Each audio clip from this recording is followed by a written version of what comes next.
years younger than me, so did you quite a shit out of him? I wouldn't say. He might tell a different story. He's not here to defend himself. But no, we were certainly close, but it wasn't until Memento that we started working together. And he's just an incredible writer. And it really wasn't until, I think it was when I was making Following, actually, I showed him the script and we talked about it, even though he didn't help me write it, but he had a lot of great input into how I should go about making that. And I started to realise that my little kid brother had figured some things out, and really had a talent, and I've exploited him mercilessly. The beauty about the movie, and it's frankly very rare for movies of this time. There was a kind of revival of neo-noir, you may call it, if you want, right at the end of the 90s, all the way to the middle of the 2000s. And most of them, frankly for me, feel, first of all, they age very rapidly. And they feel fake. They feel imposed, and they don't feel done with any other attitude than postmodern.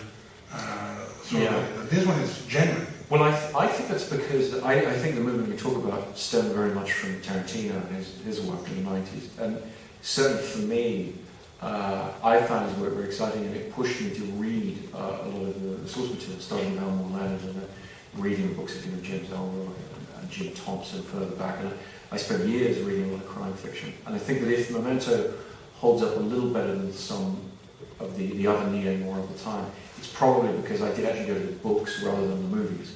Because there's a limit to, well, particularly when Tarantino's work is already ironic and already, retro. A reflection of it. Yeah, so then you're reflecting a reflection if you're looking at the movie sensibility. But I think he certainly inspired me to look into the literary origins of the genre. And once you engage with the books at the time, I think Jim Thompson is the guy I keep coming back to as the strongest. Putting together. He's a tough guy. He's very tough, and this film is nowhere near as tough, except in the extremity of the guy's situation. But it's this idea of character defined through action. It's this idea that you put a group of usually a triangle of people together, and you see what they will do to each other. And at the end of the story, you try and figure out who was good and who was bad, and who was evil and who was okay. James M. Cain, did you go to him? Because he's the expert at insurance. Yeah, very much. With insurance, just double indemnity as well. That whole, we definitely were pulling out the touchstones of the tropes of the books and movies. But the characters are very much out of a noir. I mean, literally. Oh, yeah. She is out of a noir. He's out of a noir. Yeah. Everybody. Totally. And the idea is, you sit there as a young filmmaker without much to tell about your own life. And so for me, film noir became a very interesting way of extrapolating from your own experience and elevating it, in a sense, to the level of melodrama, if you like.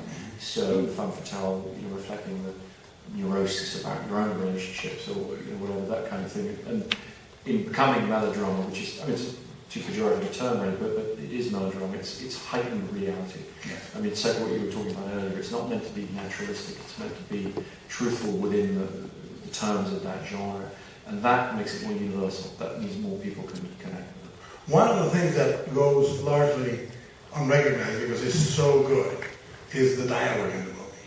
I mean, it really is stupefying for me. Whenever I watch it, the dialogue is phenomenal. The rhythm of it is fantastic. It's incredibly smart, but it doesn't feel like repartee in a movie. It doesn't feel smart in a postmodern way. It's just smart because the characters are incredibly challenging.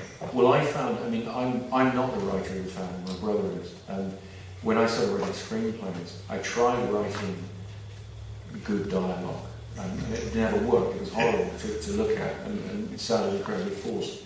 And I'd never been comfortable with, I couldn't write a novel because I'd never been comfortable with an authorial voice or the tone of what it would be. But what I found in the screenplay form is that if you then went back and you just took out all the bits you thought were good, what you were left with was actually much more useful in terms of communicating, and just trying to write from the point of view of what are these people feeling, what do they need to express in the moment. So I just try and strip everything out that isn't essential.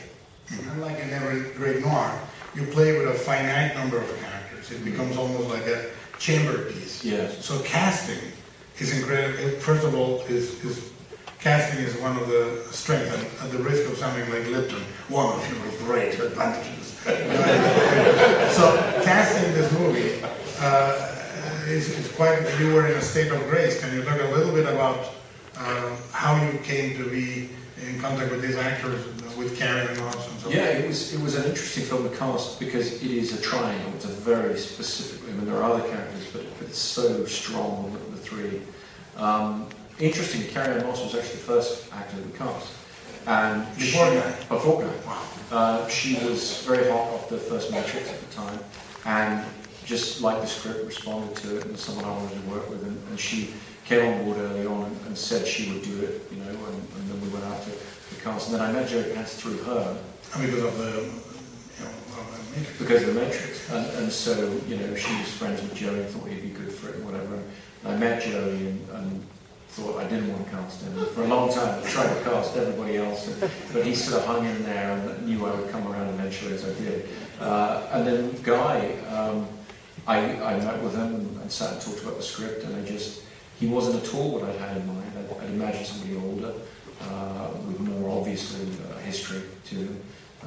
Guy was quite young, and when I spoke to him, I realised that he just had such a passion for the script. He tapped it. He tapped into something with it that was clearly very important to him, and you just go with that. And you say, okay, I had something else in my head, or whatever.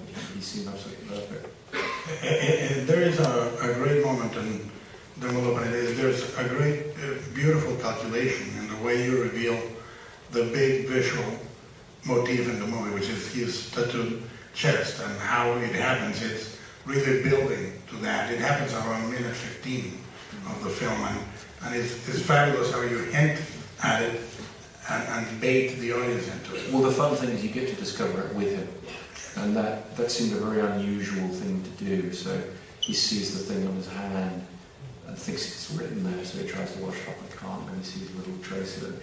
That was always something I thought would be really fun, is to put the audience into this guy's shoe, and he doesn't even know, he can't even trust his own body anymore. That happens to me all the time.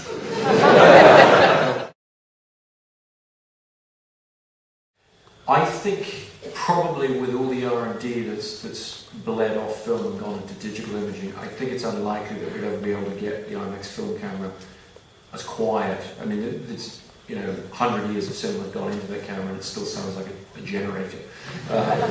But it is an incredible tool. There's no other imaging tool to match it. And so I'm not sure you'd ever use it in a really intimate setting. You'd need to mix it with 35 or 65 mm 5-puff. But it's an incredible tool for creating an expansive canvas for a film. There's really nothing quite like it.